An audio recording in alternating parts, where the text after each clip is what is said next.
In the fading twilight of the 1st century, an exiled apostle sat in the shadow of the Roman Empire and recorded a warning that the modern world has entirely misunderstood. We have been conditioned to look for a monster. A political leviathan rising from the ashes of a global collapse, a cartoonish villain who forces barcodes onto human skin and orchestrates destruction from a geopolitical war room.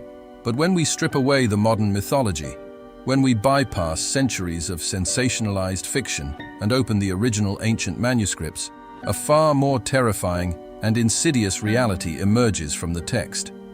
The greatest trick of the final enemy is not that he comes to destroy religion. It is that he comes to perfect it. Look directly at the first epistle of John, chapter 2, verse 18. This is the absolute epicenter of the mystery. Ironically, it is the only biblical book where the specific title is ever uttered. You will not find the word in the apocalyptic visions of Revelation. You will not find it in the prophecies of Daniel, only in John's letters. He writes, "Children, it is the last hour. And as you have heard that Antichrist is coming, so now many Antichrists have come." Notice the plural. Notice the present tense. John was not writing a science fiction novel about a distant dystopian future. He was diagnosing a spiritual malignancy that was already spreading through the veins of the 1st century church. He was identifying an active spiritual architecture, a mechanism of deception operating behind closed doors in Ephesus and Smyrna. To understand the sheer gravity of this deception, we must look at the language of the apostles. The original Greek term chosen by John is Antichristos. For centuries, Western culture has translated the prefix anti exclusively as against or opposed to.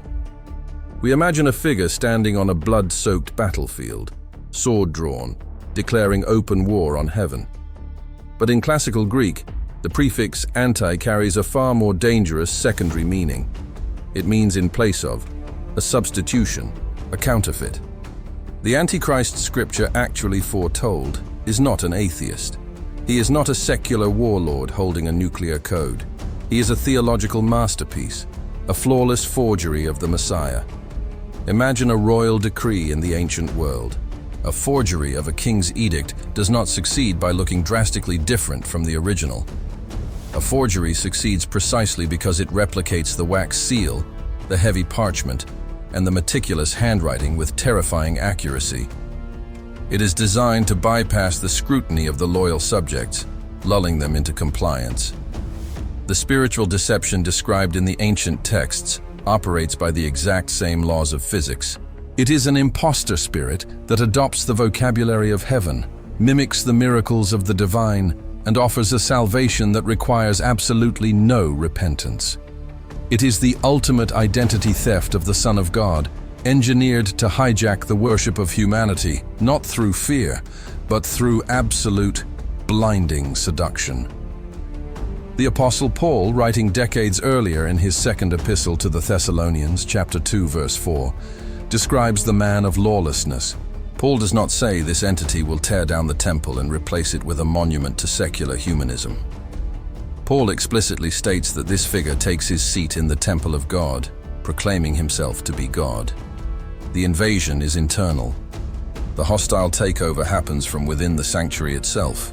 Furthermore, if we look back to the prophet Daniel, chapter 7, verse 25, the ancient Hebrew text warns of a horn that will speak words against the Most High and will attempt to change the times and the law.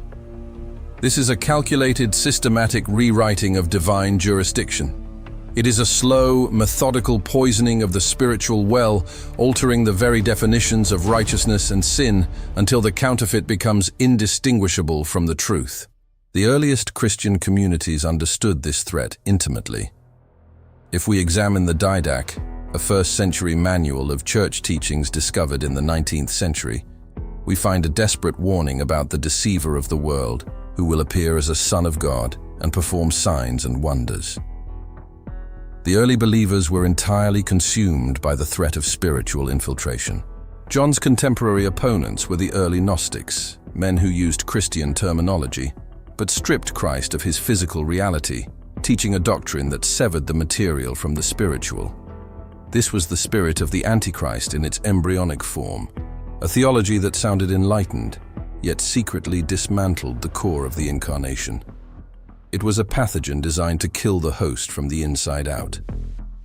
We have been looking for the wolf in the forest, completely blind to the fact that the wolf is already standing at the pulpit, draped in immaculate sheep's clothing, speaking with the voice of an angel. We must excavate the texts, decode the ancient warnings, and confront the uncomfortable reality of what is truly approaching. If you seek the hidden truths of the ancient world, if you demand to see the scriptures without the comforting filter of modern tradition, subscribe and join us in this investigation. The hour is late, and the counterfeit is already among us. To understand how drastically we have departed from the original warnings of the apostles, we must first examine the architecture of our own modern ignorance. For the last century and a half, the Western world has been hypnotized by a theological distortion. Beginning in the 19th century, largely through the popularization of dispensationalist theology by men like John Nelson Darby, and later amplified by the Scofield Reference Bible, the concept of the Antichrist was surgically removed from its ancient spiritual context. It was dragged into the realm of geopolitical sensationalism. We traded the profound existential terror of a spiritual counterfeit for the cheap thrill of a political thriller. The modern pulpit and the Christian publishing industry have spent decades conditioning the masses to look toward Europe or the Middle East or the corridors of global banking, endlessly trying to pin a name and a face to a barcode or a microchip. We have been trained to anticipate a cartoonish dictator, a secular warlord who will emerge from the smoke of a devastating Third World War, seize the United Nations, and force humanity into a dystopian nightmare of physical compliance. This modern caricature is not merely inaccurate, it is a fatal strategic vulnerability. By obsessing over a geopolitical boogeyman, the modern believer leaves the sanctuary doors wide open to the actual threat. The apostles were not writing political commentary for the 21st century. They were issuing severe, desperate warnings about a spiritual malignancy that operates by the rules of unseen realms, a darkness that was already breathing down their necks in the ancient Mediterranean world. To see the true face of the deceiver, we must completely deconstruct our modern traditions. We must strip away the cinematic overlays of the last 50 years and step back into the brutal, dust-choked reality of the first century Roman Empire, a world saturated in blood, incense, and the terrifying machinery of the Imperial cult. When the Apostle John was exiled to the penal colony of Patmos, a jagged rock in the Aegean Sea, he was not isolated because he broke a minor civil ordinance. He was a political and spiritual prisoner of an empire that had perfected the art of religious assimilation. Under the reign of Emperor Domitian, the Roman state was not merely a government, it was a sprawling, iron-fisted theology. Domitian demanded to be addressed by a specific Latin title, Dominus et Deus, Lord and God. Across the provinces of Asia Minor, in cities like Ephesus, Smyrna, and Pergamum, massive temples were erected not just to the ancient pantheon of Olympus, but to the genius of the emperor himself. To participate in the economy, to buy or sell in the local trade guilds, a citizen was required to approach an altar, take a pinch of incense, drop it into the fire, and declare publicly that Caesar is Lord. For the average pagan citizen, this was a meaningless bureaucratic gesture, a simple pledge of allegiance to keep the peace. But for the early Christian, it was a cosmic betrayal. It was the ultimate friction point between the kingdom of heaven and the dominion of darkness. Yet the true danger was not the physical threat of the executioner's sword or the jaws of the lions in the amphitheater. The true danger, the creeping shadow that kept the apostles awake at night, was the temptation of compromise. The insidious whisper that you could drop the incense, say the words to appease the magistrate, but keep Jesus in your heart. This normalization of idolatry, this blending of the holy with the profane, was the fertile soil in which the spirit of the Antichrist first began to take root. In Revelation chapter 2, verse 13, the resurrected Christ sends a chilling message to the church in Pergamum, stating explicitly, "I know where you dwell, where Satan's throne is." This was not a metaphor. Christ was pointing a divine finger directly at the massive altar of Zeus that dominated the Acropolis of Pergamum, a colossal structure where sacrifices burned day and night. But Christ was also pointing at the pervasive system of emperor worship that made Pergamum the administrative heart of the imperial cult in Asia.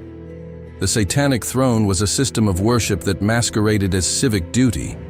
It was a counterfeit religion that offered peace and prosperity, the famous Pax Romana, in exchange for absolute spiritual submission. The Antichrist spirit always offers a false peace. It always provides a simulation of divine order, built on the blood of the righteous and the compromise of the lukewarm. To comprehend the depth of this counterfeit, we must dissect the vocabulary used by the Apostle Paul. In his second epistle to the Thessalonians, Paul warns of the coming of the lawless one, a figure whose arrival is by the activity of Satan with all power and false signs and wonders. The Greek word Paul uses here is anomos, the lawless one. The mystery of lawlessness is termed anomia. For the modern reader, lawlessness conjures images of chaotic riots, broken windows, and a collapse of civil policing. But to a first-century Jew like Paul, schooled at the feet of Gamaliel, anomia is infinitely more terrifying than mere street crime.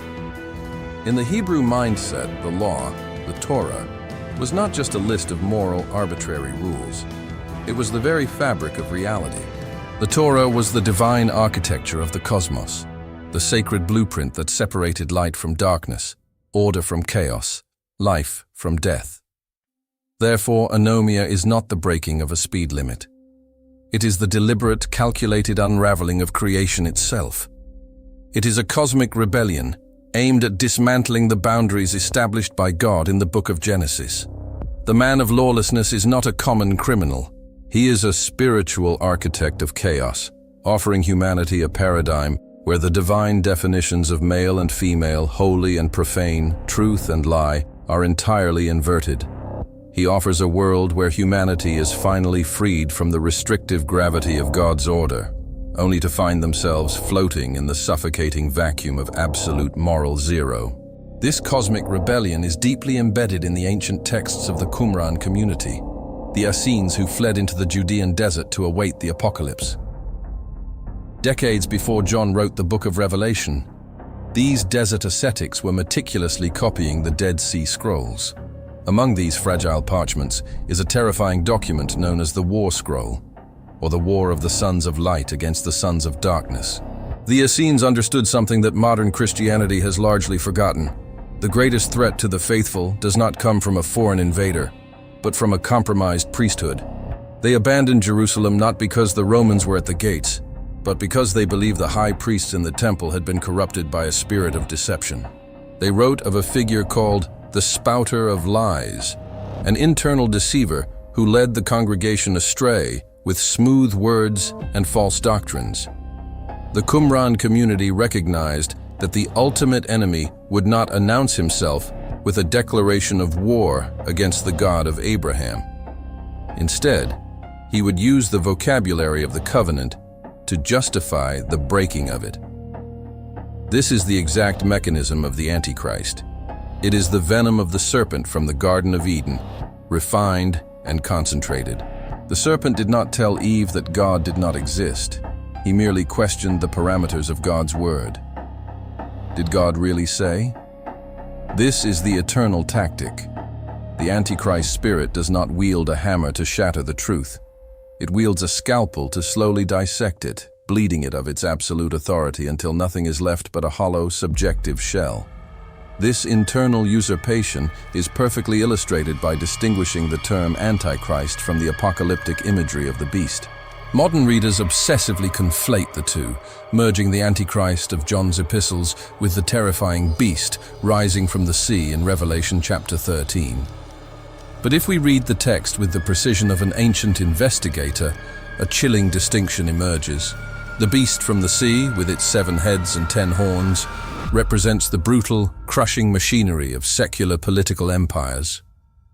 It is the amalgamation of the Babylonian, Medo-Persian, Greek and Roman empires described in Daniel chapter 7.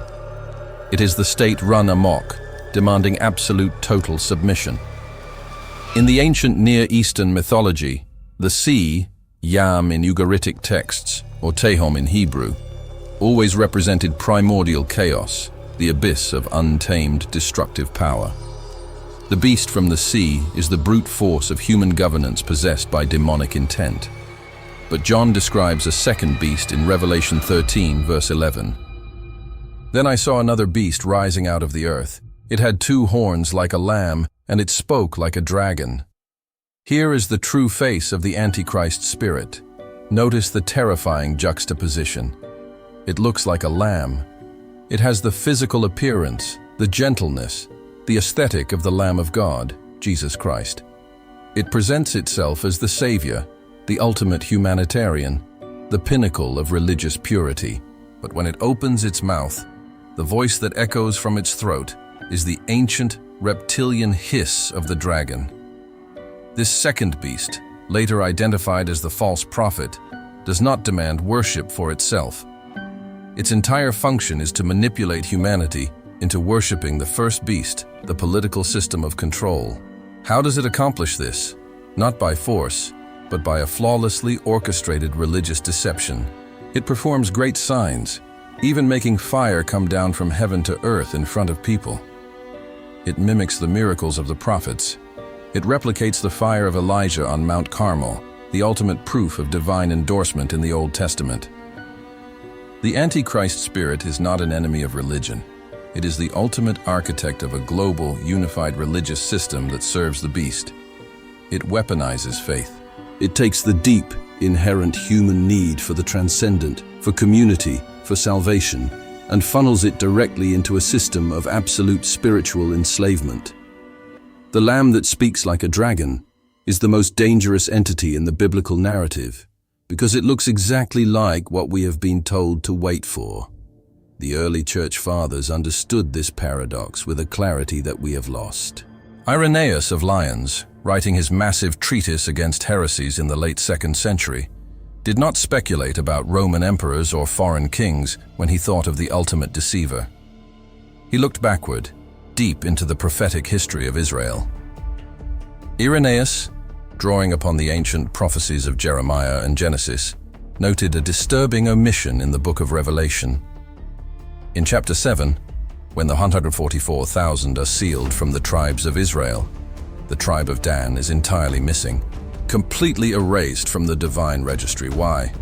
Irenaeus points to Genesis 49, verse 17, where the patriarch Jacob prophesies over his sons. Of Dan, he says, Dan shall be a serpent in the way, a viper by the path, that bites the horse's heels so that its rider falls backward. He then points to Jeremiah chapter 8, verse 16.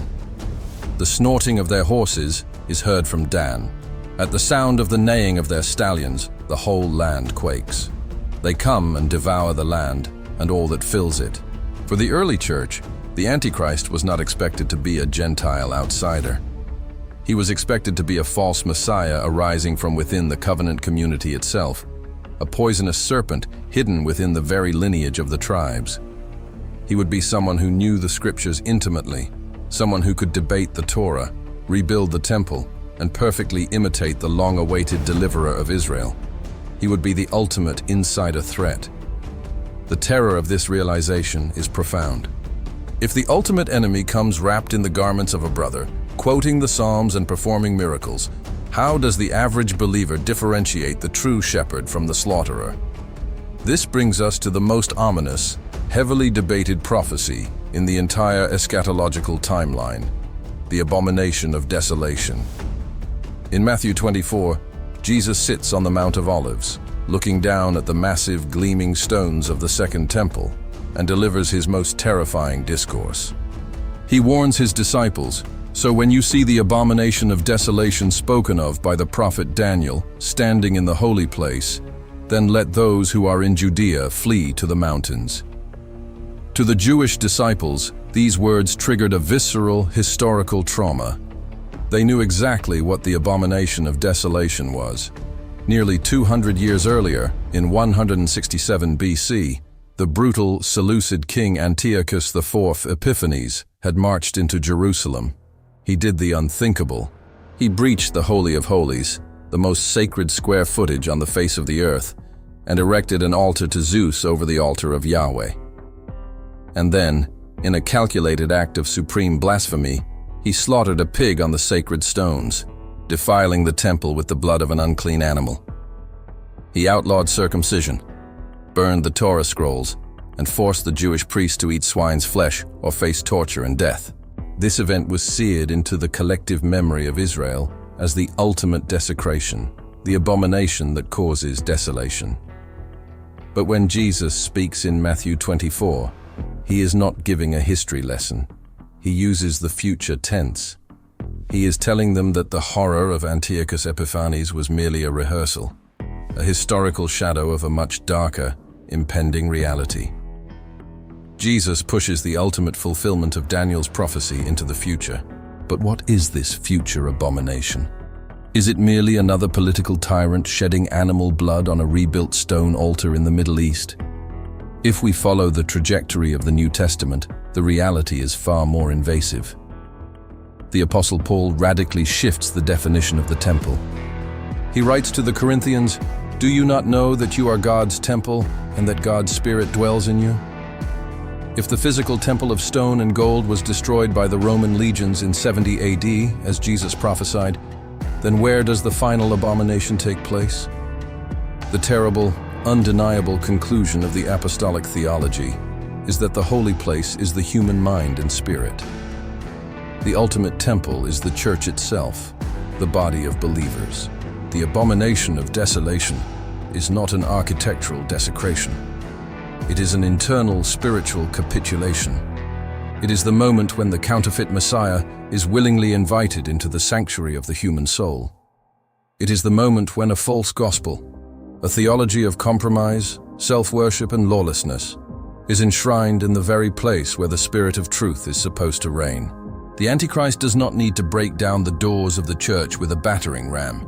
He is invited in through the stained glass windows because he promises relevance, comfort, and an end to suffering. The desolation occurs when the true presence of God departs from a compromised people, leaving behind nothing but an empty religious shell, a dead monument to a counterfeit God. We have spent centuries looking at the horizon, waiting for a monster to emerge from the sea, completely ignoring the slow, methodical rewriting of the spiritual laws happening right beneath our feet. The deception is not coming. The infrastructure for the great falling away has been laid, brick by brick, doctrine by doctrine, for generations. And as we begin to pull back the layers of the ancient texts to see how this mechanism of deception actually operates in the spiritual realm, we step into a territory that challenges the very foundation of human perception. To understand the terrifying mechanics of this deception, we must step entirely outside the sterilized, materialistic worldview of the 21st century and enter the profoundly hostile cosmic geography of the ancient biblical authors. We operate under the naive assumption that human history is merely a sequence of political treaties, economic shifts, and military conquests, guided exclusively by the hands of mortal men. But the prophets and apostles operated under a radically different paradigm. They understood that the earth is a contested territory, a visible battlefield where an invisible, ancient war of unimaginable scale is being waged. The entity we call the Antichrist is not an anomaly of modern geopolitics. He is the culmination of a cosmic insurrection that began long before the first stone of Jerusalem was ever laid. To find his origin, we have to bypass the book of Revelation and travel backward, deep into the primordial chapters of the Torah and the obscured texts of the ancient world. If we open the book of Deuteronomy, chapter 32, verses 8 and 9, we encounter a passage that was deliberately softened and mistranslated in later centuries because its implications were too terrifying for medieval theologians to handle. The standard English translations often say that when the Most High divided the nations, he set their boundaries according to the number of the children of Israel. But the discovery of the Dead Sea Scrolls in the caves of Qumran, holding the oldest known Hebrew manuscripts, revealed a chilling correction. The original ancient text does not say the children of Israel. It says, God divided the nations according to the number of the sons of God. The Benei ha-Elohim, This is the architectural blueprint of the biblical worldview. After the rebellion at the Tower of Babel, God did not merely confuse the languages of humanity as a localized punishment. It was a cosmic disinheritance.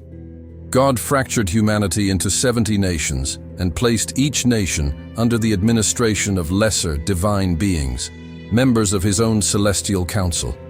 He handed the rebellious human race over to spiritual governors. But these divine beings, these Elohim, became corrupt. They accepted the worship of the mortals they were meant to guide. They became the tyrannical gods of the ancient world, the pantheons of Egypt, Babylon, and Greece. The God of Israel kept only one people for himself, a nation forged from the barren womb of Sarah, while the rest of the globe was plunged into a dark, suffocating spiritual occupation.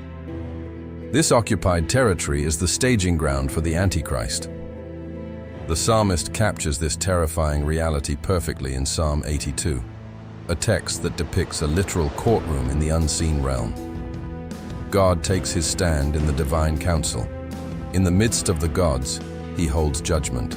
He condemns these territorial spirits for ruling with darkness and injustice, prophesying that they will die like mortal men.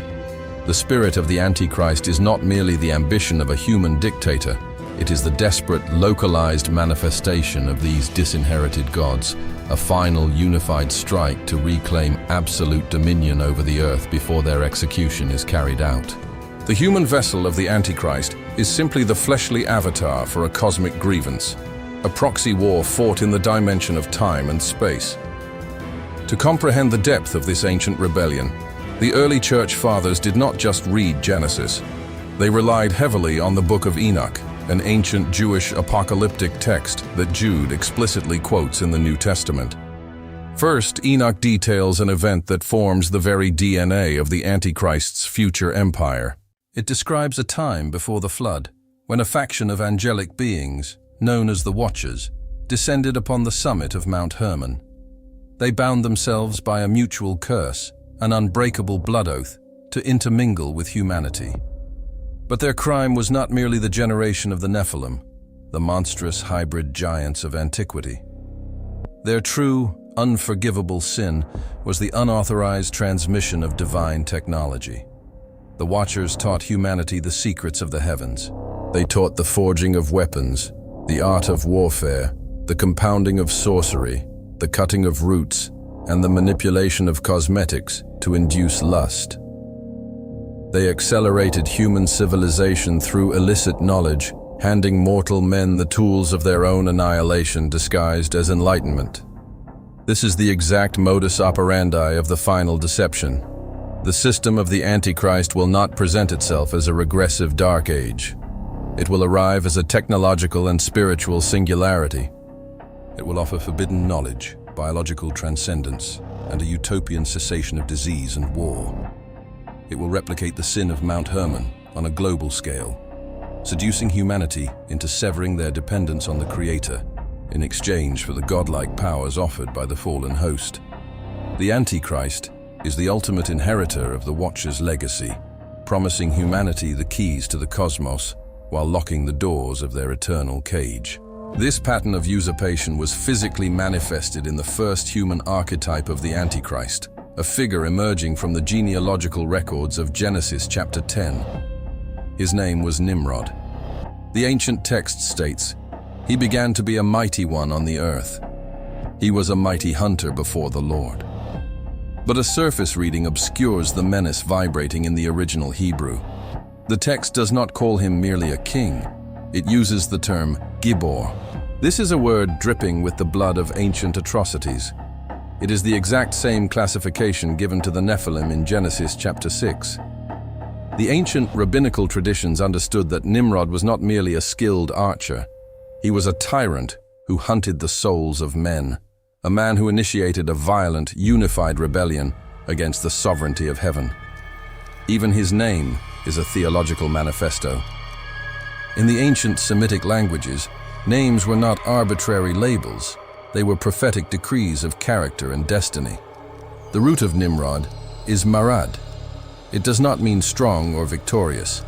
It translates literally to the command, "Let us rebel." He was a walking, breathing monument to cosmic insurrection. And his crowning achievement was not a mere city, but an architectural act of spiritual warfare in the plains of Shinar, the Tower of Babel. We envision the Tower of Babel as an ancient skyscraper, a foolish attempt to stack bricks high enough to physically touch the clouds. This is a childish misunderstanding of ancient Mesopotamian engineering and theology. The structure they were building was a ziggurat, a massive tiered temple complex designed specifically to serve as a portal. In the Babylonian religious system, a ziggurat, like the famous Etemenanki, was known as the foundation of heaven and earth. It was a cosmic tether, a ritualistic machine designed to bring the divine presence down into the idol residing in the inner sanctum, where the gods could be fed, manipulated, and controlled by the priesthood. The Tower of Babel was humanity's first attempt to build an artificial system that could bend the power of the Elohim to human will. It was the first attempt at a one-world government united entirely by a single, blasphemous, religious technology. The Antichrist is Nimrod resurrected in spirit, and his empire is the final iteration of the ziggurat. Only this time, the tower is not built of baked mud and bitumen. It is constructed from digital architecture, biometric surveillance, and a unified, syncretic global spirituality. It is a system designed to trap human consciousness in a web of absolute control, a modern Babylon that demands the total devotion of the soul in exchange for participation in its economic and social structure. The original rebellion was halted by the confusion of tongues, but the final rebellion seeks to reverse that confusion, using technology and an artificial peace to rebuild the ultimate gateway for the gods of antiquity. As we pull this thread forward into the book of Revelation, the true horror of the Antichrist's identity begins to take shape. In Revelation chapter 17, the Apostle John is shown a grotesque vision of a scarlet beast, carrying the great harlot, the corrupted religious system of the end times. The angel provides John with a riddle that contains the darkest secret of eschatology. The angel says, "The beast that you saw was, and is not, and is about to rise from the bottomless pit and go to destruction." This phrase is a deliberate mocking parody of the divine title of Yahweh, who is described in Revelation as the one who is, and who was, and who is to come. The beast is an entity defined by absence. He was, he currently is not, but he is going to ascend. From where? The text is explicit. He ascends from the bottomless pit, the abyss. The Greek word is abyssos, the primordial deep, the prison of the most dangerous, untamed forces of cosmic chaos. The beast is not a mortal man born of a woman in the final days. The human leader is merely an empty vessel. The animating force, the true Antichrist, is an ancient, demonic entity, currently locked in the deepest subterranean prison of the spiritual realm, waiting for the hour of his release. To understand what is waiting in the abyss, we must look at Revelation chapter 9. When the fifth trumpet is blown, a star that has fallen from heaven is given the key to the shaft of the bottomless pit. When he opens it, smoke pours out like the smoke of a great furnace, darkening the sun and the air. From the smoke, a demonic cavalry descends upon the earth, a swarm of localized judgments that do not harm the grass or the trees, but only those mankind who do not have the seal of God on their foreheads. But it is their leadership that reveals the terror of our investigation. Verse 11 states, "They have as king over them the angel of the bottomless pit. His name in Hebrew is Abaddon, and in Greek he is called Apollyon." Abaddon, the destroyer, the realm of ruin personified. The early Christians reading this text in the shadow of the Roman Empire felt a cold dread wash over them, because they recognized the political and spiritual coding John was using. The Greek name Apollyon was an unmistakable direct phonetic attack on Apollo, the patron deity of the Roman emperors. Emperor Domitian, the very tyrant who exiled John to Patmos, believed himself to be the reincarnation of Apollo. The emperors styled themselves as saviors, bringers of light and reason, slaying the chaos serpents of the barbarian world to establish peace. John is ripping the mask off the Imperial cult. He is declaring that the true God behind the throne of absolute human power is not a bringer of light, but an ancient king of the abyss, a primordial destroyer unleashed to consume the earth. Furthermore, the first-century world was haunted by a terrifying rumor known as the Nero Redivivus myth. After the brutal Emperor Nero committed suicide, a widespread panic gripped the empire that he was not actually dead. The legend claimed he had fled to the east, allied with the terrifying Parthian armies, and would one day return across the Euphrates River to burn Rome to the ground in an act of apocalyptic vengeance. John takes this cultural terror and elevates it to a cosmic reality. The true horror is not that a dead human dictator will come back to life. The horror is that a human leader will emerge who perfectly embodies the ancient, abyssal spirit of destruction. A man whose consciousness will be entirely eclipsed by an entity that has been studying the weaknesses of human psychology since the days of Noah. This brings us to the most disturbing question of the entire biblical narrative.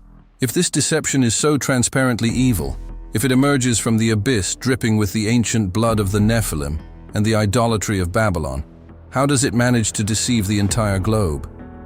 How does the Antichrist convince an advanced, enlightened human civilization to willingly worship an ancient monster? The answer is found in the chilling theology of the Apostle Paul in his second epistle to the Thessalonians. It is a passage that theologians often gloss over because it violently contradicts our modern, sanitized view of divine love and human free will. Paul writes concerning the arrival of the lawless one, whose coming is accompanied by all power, signs, false wonders, and every wicked deception directed against those who are perishing. But then, Paul delivers a devastating blow. He explains why they perish, because they refuse to love the truth and so be saved. And because of this refusal, the final blow does not come from the devil. It comes from the throne of God himself. Paul writes, "Therefore God sends them a strong delusion, so that they may believe what is false, in order that all may be condemned who did not believe the truth but had pleasure in unrighteousness." The Greek term used for strong delusion is Energeia planes, an active, working error, a dynamic, living deception. It is not merely a lie whispered in the ear. It is a meticulously constructed, mathematically perfect alternative reality. It is a psychological and spiritual simulation designed to perfectly match the corrupted desires of the human heart. The ultimate punishment for a world that demands a God made in its own image is that God finally gives them exactly what they want. He hands them over to the masterpiece of the abyss. The Antichrist is not merely an invader. He is the judgment of God made flesh. He is the mirror reflecting humanity's absolute rejection of divine sovereignty. The delusion will be so powerful, so emotionally resonant, and so intellectually flawless that without the supernatural intervention of the Holy Spirit, it will be utterly inescapable. The trap is already set. The mechanism of the Energeia planes is already turning its ancient gears in the background of our media, our theology, and our technology. We are watching the foundation of the abyss being laid in real time, assuming we are simply building a better world, completely unaware that the architect of this utopia is preparing to collect his blood debt. And as we trace the blueprint of this cosmic deception to its final, horrifying conclusion, we are forced to confront a paradox that has shattered the minds of theologians for centuries. We are forced to look at the exact moment the trap closes, the moment when the false light becomes so blinding that even the elect are pushed to the absolute edge of the abyss. We stand at the precipice of a terrifying doctrinal paradox, a theological contradiction so severe that the modern church has spent centuries burying it beneath layers of comforting, triumphant rhetoric. We are conditioned to believe in a narrative of endless spiritual progression, a triumphal march where the forces of light continuously push back the borders of darkness until heaven is fully established on earth. We sing anthems of absolute victory and declare that the gates of hell cannot withstand our advance. But when we strip away the modern worship choruses and open the apocalyptic texts, the ancient prophets hand us a completely different, profoundly disturbing architectural blueprint of the final days. The scriptures do not prophesy a global revival that ushers in the kingdom of God through human effort. They prophesy a catastrophic, temporary, and absolute defeat of the visible church. Look directly at the terrifying legal decree issued in Revelation chapter 13, verse 7. It is a verse that modern megachurches actively ignore because it shatters the glass house of contemporary prosperity theology. John writes, "Also, it was allowed to make war on the saints and to conquer them. And authority was given it over every tribe and people and language and nation." Read the words carefully. It was allowed. The Greek verb used here is eidothe. It was given, it was granted. This is the language of a courtroom. The beast does not seize this power through a surprise attack that catches heaven off guard. This absolute dominion, this localized victory over the holy ones, is a legal right granted from the throne room of God himself. The supreme paradox of the end times is that the ultimate triumph of the Antichrist is fully authorized by the Creator. It is a dark, divine concession.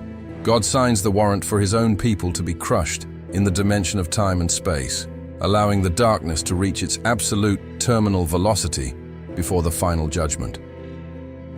The early church fathers, men who wrote their theology while listening to the roar of lions in the Colosseum, understood this paradox with a chilling clarity. They did not expect to conquer the Roman Empire through political infiltration, nor did they expect a sudden rapture to rescue them from the brutality of the approaching darkness. Instead, they recognized that a specific, terrifying cosmic condition had to be met before the end could arrive. If we examine the writings of Tertullian, a brilliant North African theologian writing his apology around the year 197 AD, we find a shocking historical truth. He reveals that the early Christians actively prayed for the survival of the Roman emperors. They prayed for the continuation of the very empire that was hunting them down, executing their leaders, and feeding their families to wild beasts. Why would the martyrs pray for the preservation of their executioners? Because they understood a secret mechanism embedded in the writings of the Apostle Paul.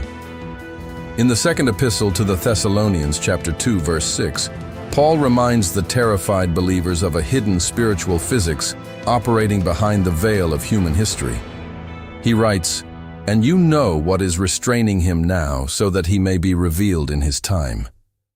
For the mystery of lawlessness is already at work. Only he who now restrains it will do so until he is out of the way." Paul uses a haunting specific Greek participle to describe this force, the Katechon, the Restrainer. The early church, including Tertullian, believed that the Katechon was currently manifested in the ordered structure of the Roman Empire itself. They understood that as brutal as Rome was, it provided a stabilizing structure of law and civil order. It was a dam holding back an ocean of absolute primordial chaos. The Christians prayed for the delay of the end because they knew that once the Katechon was removed, once the divine barricade was lifted, the vacuum would immediately be filled by the man of sin.